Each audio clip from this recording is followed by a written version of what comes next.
와, 하나님께서 이 아름다운 것들을 만드셨구나, 하나님 너무 아름다우시다 라는 그러한 경험이, 생각을 해보신 경험이 있으신가요? 청년 시절 교회에서 이제 몽골로 단기 선교를 갔는데, 몽골은 정말 땅덩어리가 큽니다. 그래가지고 가면은 도시를 제외하고 모든 곳은 다 초원들밖에 없습니다. 제가 이동하던 중에 풍경이 너무 예뻐가지고 찍은 사진들이 몇 개 있는데요, 한번 보실까요? 네, 이렇게 하늘은 높고 구름은 하얗고 초록초록한 이것들이 계속해서 보여지고 있는 것입니다. 이거를 보면서 와, 정말 넓은 초원과 돌아다니는 동물들, 푸른 하늘과 그 위에 떠있는 예쁜 구름을 보면 자연스레 여호와 우리 주여, 주의 이름이 얼마나 아름다웠습니까? 주님, 정말로 이 땅에 있는 주의 영광이 하늘을 덮였습니다 라고 고백할 수밖에 없는 것이지요. 오늘 본문을 쓴 시인 역시 마찬가지였습니다. 오늘 본문은 다윗이 쓴 시인데요, 다윗은 세상의 만물들을 보니까 이것들이 너무나도 멋있고 아름다웠습니다. 그리고 그 아름다운 것들을 만들어 주신 하나님을 생각해 보니 하나님은 얼마나 아름다우실까라고 생각을 한 거죠. 그래서 이런 아름다운 것들을 나에게 보여주신 하나님을 생각하며 하나님께 감사와 찬양을 막 쏟아내며 찬탄하고 있었습니다. 그러다가 문득 자기를 보는데요, 자기 자신이 창세기 1장에서 말했던 그 하나님의 형상으로 창조된 존재라는 것이 생각났습니다. 하지만 아무리 생각을 해봐도 나는 그렇게 대단한 존재 같아 보이지는 않는 거죠. 나는 저 자연과 비교하면은 너무나도 조그만한 존재인 것 같고, 저 자연 앞에 서면은 나는 아무것도 아닌 존재인 것처럼 보입니다. 마치 나이아가라 폭포 앞에 사람이 있으면은 나는 아무것도 아니다라는 것을 고백하는 것처럼 저 엄청난 대자연 앞에 나는 초라한 존재임이 분명해 보이는 것입니다. 주님께서 만드신 저 세상 만물을 보다가 내 자신을 보니까 오늘 본문의 말씀처럼 도대체 내가 뭐라고 하나님께서 나를 이렇게 생각해 주셨을까? 내가 뭐라고 주님께서 나를 돌보아 주셨으며 내가 뭐라고 나를 하나님보다 조금 못하게 하셨나? 사실 이거는 조금 오역이 있는데요, 하나님보다는 라는 말보다 천사로 번역하는 게 좋습니다. 내가 뭐라고 천사보다 조금 더 못하게 하셨나? 내가 뭐라고 저 자연스러운 자연을, 아름다움을 나의 영광과 존귀로 간을 씌워 주셨을까? 내가 뭐라고 저 자연을 다스리게 하셨을까? 라고 다윗은 생각을 한 것입니다. 그러니 다윗은 이 세상을 보면서 하나님께 감사하며 찬양하지만 하나님께서 나를 어떻게 보시는가를 보면서 더 감사하며 찬양할 수밖에 없습니다. 왜 이 세상에서 나를 귀하게 여기십니까? 당신이 만든 이 아름다운 자연 만물보다 왜 죄로 더러운 나를 더 귀하게 여기십니까? 저는 도저히 이해할 수 없습니다. 하나님, 당신은 너무나도 아름다운 분이십니다 라고 지금 다윗은 고백하고 있는 것입니다. 사랑하는 성도 여러분, 그리고 우리 사랑하는 청년 여러분, 우리 한 사람 한 사람은 너무나도 아름다운 존재라는 사실을 잊지 마시기 바랍니다. 여러분들은 여러분들이 생각하는 것보다 훨씬 더 존귀한 그런 존재들입니다. 현대사회는 우리를 평가할 때에 이 사람이 얼마나 쓸모 있는지, 얼마나 이 사람이 가치 있는지를 평가합니다. 그리고 참 많은 사람들이 그 기준 앞에서 나는 무가치한 존재라고, 나는 쓸모없는 존재라고 자학하면서 스스로 목숨을 끊는 세대가 바로 오늘날 현대사회의 안타까운 모습들이라는 것이죠. 그런 사회적 흐름 때문에 오늘날 많은 자기계발서들이나 토크쇼를 보면은 이런 말들을 하는데요, 제가 짧은 동영상을 하나 준비했습니다. 우리 영상을 함께 보도록 하겠습니다. 세상은 나를 평가하려고 한다. 나조차 나를 그렇게만 본다. 자존감은 나를 좋게 평가하는 감정이다. 외부의 칭찬과 성과에 따라 쉽게 높아지거나 낮아진다. 하지만 자기 존중감은 다르다. 어떤 상황에서도 나를 존중받을 존재로 대하는 태도다. 실수해도 괜찮다. 부족해도 괜찮다. 나는 여전히 존중받아야 할 존재다. 세상이 아무리 엄격한 잣대를 들이대도 내가 나를 존중할 수 있다면 흔들리지 않는다. 내 마음을 들여다보는 것, 내 감정을 부정하지 않는 것, 그게 진짜 시작이다. 제가 들었을 땐 이렇게 빠르지 않았는데 순식간에 쓱 지나간 것 같아요. 한 2배속 된 것 같은데 왜 이랬을까요? 여러분, 세상의 사람들은 이렇게 이야기를 합니다. 다른 어떤 사람이 너에게 엄격한 잣대를 들이밀고 너를 평가하려고 해도 너가 너 스스로를 좋은 사람이라고 말을 하면은, 너가 너 스스로를 괜찮은 존재라고 말을 하면은 그런 세상의 평가들은 다 쓸모없는 것이다 라고 생각하며 살아라 라고 이야기를 합니다. 꽤나 그럴싸한 대답이지 않습니까? 내 스스로가 나는 멋진 사람이야, 내가 괜찮은 사람이야 라고 생각하면서 이 땅을 살아가면은 굉장히 좋은 말 같아 보입니다. 실제로 제가 이 책의 한 영상, 광고 영상을 보여드리는 건데요, 이 책이 베스트셀러에 오르기도 했었습니다. 근데 한번 생각해 보시기 바랍니다. 세상에는 정말 뛰어난 사람들이 너무나도 많습니다. 그리고 잘생기고 예쁜 사람들이 너무나도 많습니다. 그리고 나보다 일을 더 잘하는 사람들이 너무나도 많이 있다는 거죠. 그럼 우리는 물어볼 수 있습니다. 평범한 내가 가치 있다고, 그 사람만큼 가치 있다고 누가 말할 수 있냐는 것이죠. 우리는 그 누구도 말할 수 없습니다. 누구도 나를 그렇게 인정해주지 않는데 나는 나 자체로 충분히 소중한 존재야 라고 아무리 스스로 생각하고 말을 해도 현실은 달라지는 게 아무것도 없다라는 것이죠. 스스로가 난 꽤나 괜찮은 존재야 라고 아무리 말을 해봤자 여전히 나보다 괜찮은 존재가 존재하는 한 내 가치는 떨어져 보일 수밖에 없는 것이 현실이라는 것입니다. 한 가지 예를 들어보도록 하겠습니다. 제가 키가 작습니다. 173 정도 되는데요, 이제 뒤에 있는 주성 목사님 180 정도 될 것 같은데, 제가 스스로가 이제 키가 크다고 생각을 한다고 생각을 해봅시다. 그래서 주성 목사님한테 가가지고 나는 키가 커 라고 말을 한다면은 주성 목사님이 뭐라고 생각하겠습니까?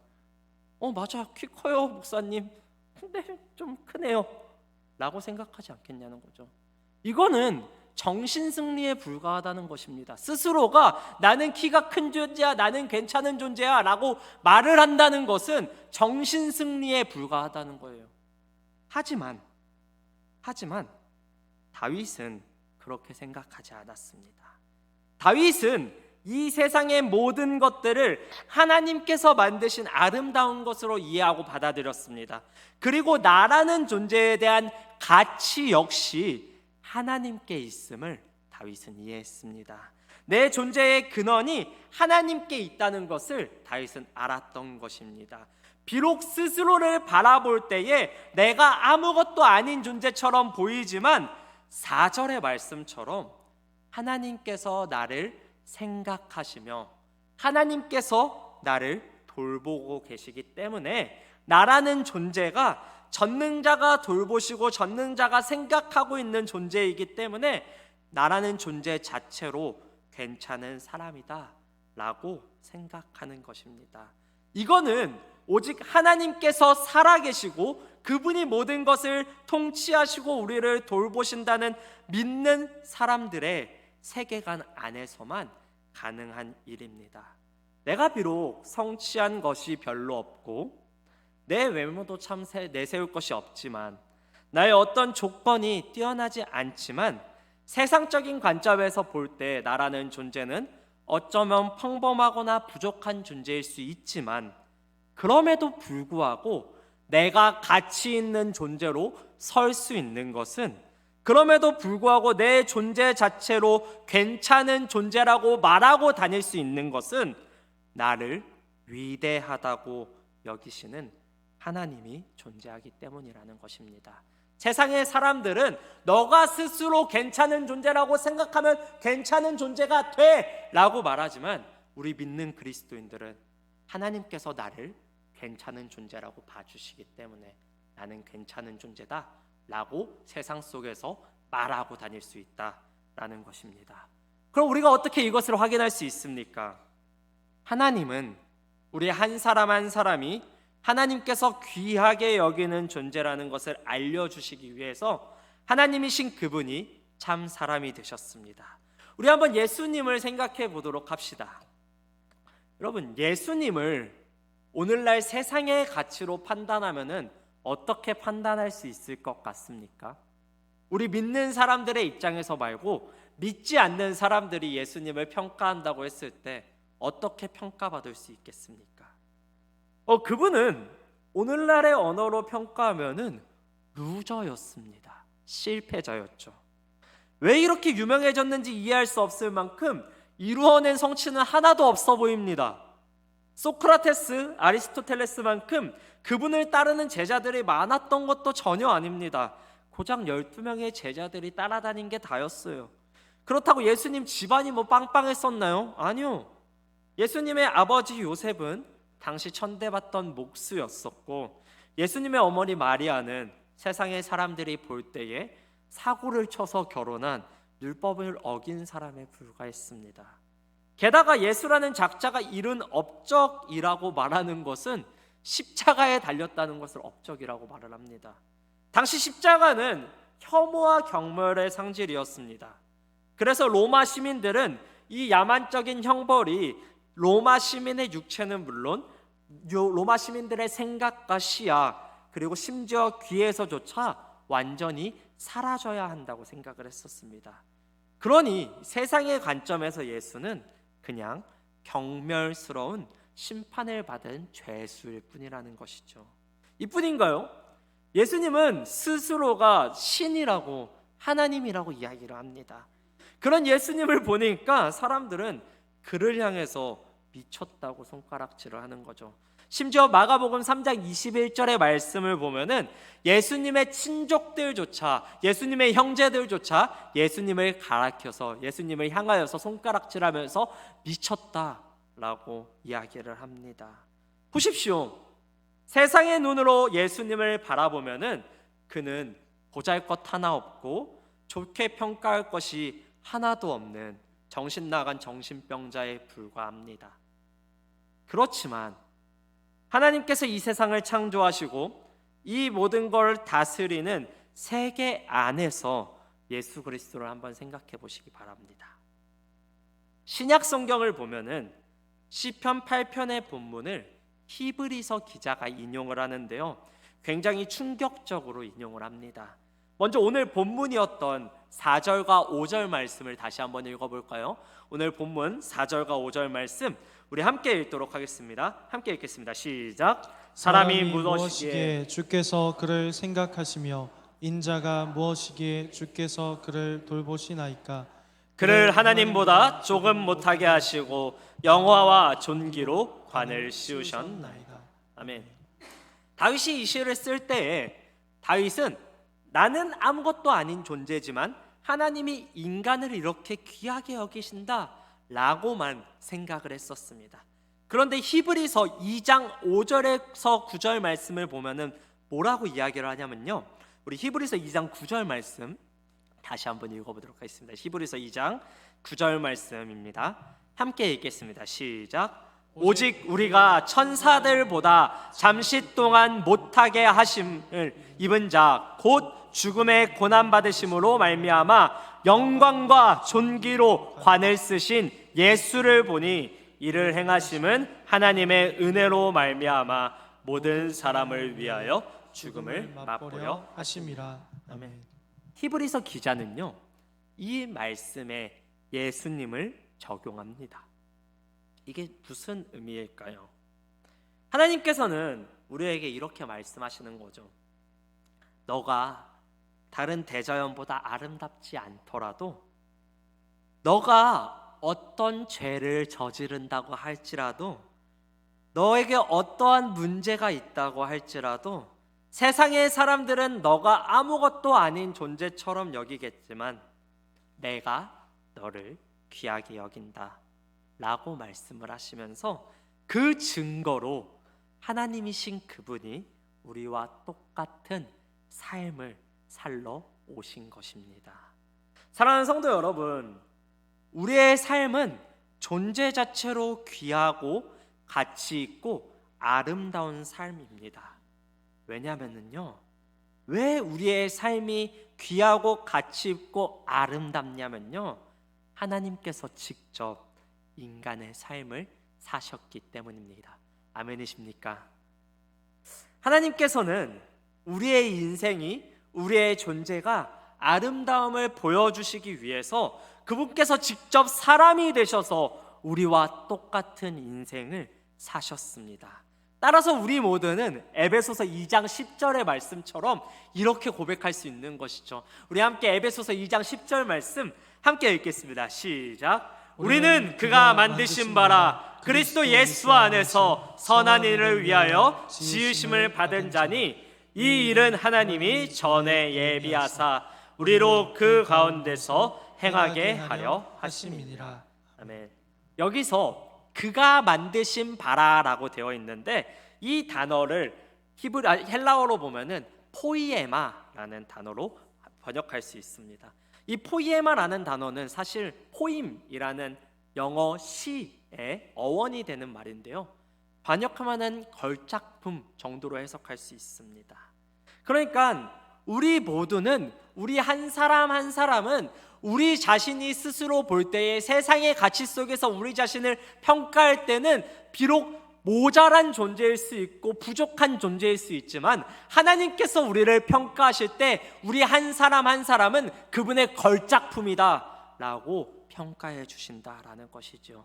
그분이 우리를 바라보실 때 그분은 우리를 쓸모없는 존재로 여기시는 게 아니라 우리 한 사람 한 사람을 그분의 최고의 작품으로 여겨주신다는 것입니다. 왜 우리가 그렇게 지음을 받았습니까? 왜 우리는 이렇게 지음을 받은 존재로 살아가야 하는 것입니까?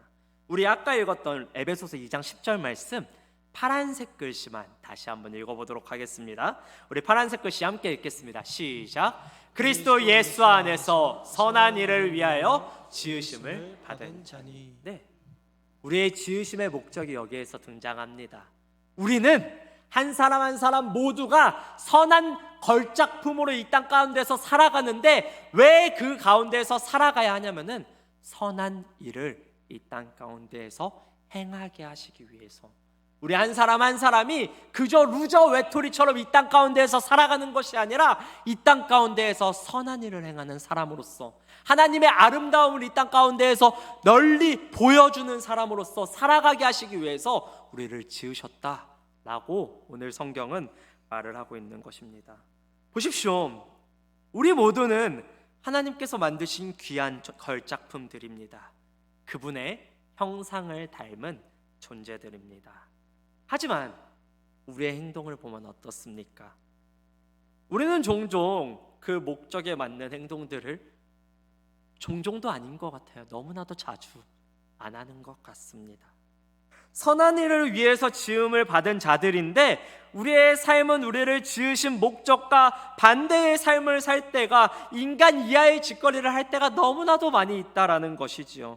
그렇기 때문에 예수님은 이 땅에 참 사람으로 오셔서 우리가 얼마나 귀한 존재인지를 말씀해 주실 뿐 아니라 그분의 삶을 통해서 우리가 어떻게 살아가야 하는지를 보여주신 것입니다. 아까 읽었던 히브리서 2장 9절 말씀은 뭐라고 말을 합니까? 히브리서 2장 9절의 말씀을 보면은 이를 행하심은 이라고 이야기를 합니다. 그분이, 예수님이신 그분이 사람이 되심은 하나님의 은혜로 말미암아 모든 사람을 위하여 죽음을 맛보려 하심이니라 라고 말을 하는 것이죠. 예수 그리스도는 우리 모두가 인간다운 삶을 회복할 수 있게 하시기 위해서, 인간의 가치와 정체성과 의미를 회복할 수 있게 하시기 위해서, 더 나아가 예수님처럼 이 땅 가운데에서 선한 일을 하는 존재로 살아가게 하시기 위해서 이 땅 가운데 오셔서 십자가에 못 박혀 죽으신 것입니다. 사랑하는 성도 여러분, 우리 모두는 존재 자체로 완벽한 사람들입니다. 아멘이십니까?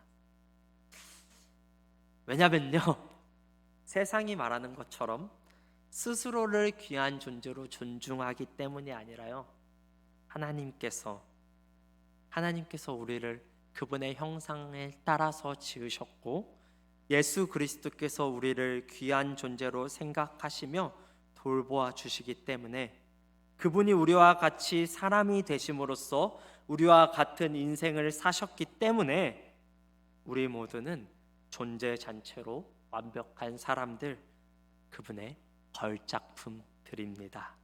따라서 우리 사랑하는 성도 여러분, 그리고 사랑하는 청년 여러분, 이제 우리를 위해 십자가에 죽으심으로써 우리가 어떻게 살아가야 하는지를 보여주신 그분을 따라서 살아가는 저와 여러분들이 되시기를 축복합니다.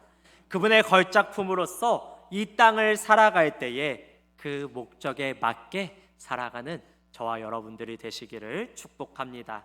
그렇게 매일의 삶 가운데에서 우리의 존재를 통해서 하루하루를 괜찮은 날들로 예수를 닮아가는 예양의 모든 청년들과 성도님들이 되시기를 주님의 이름으로 축복합니다.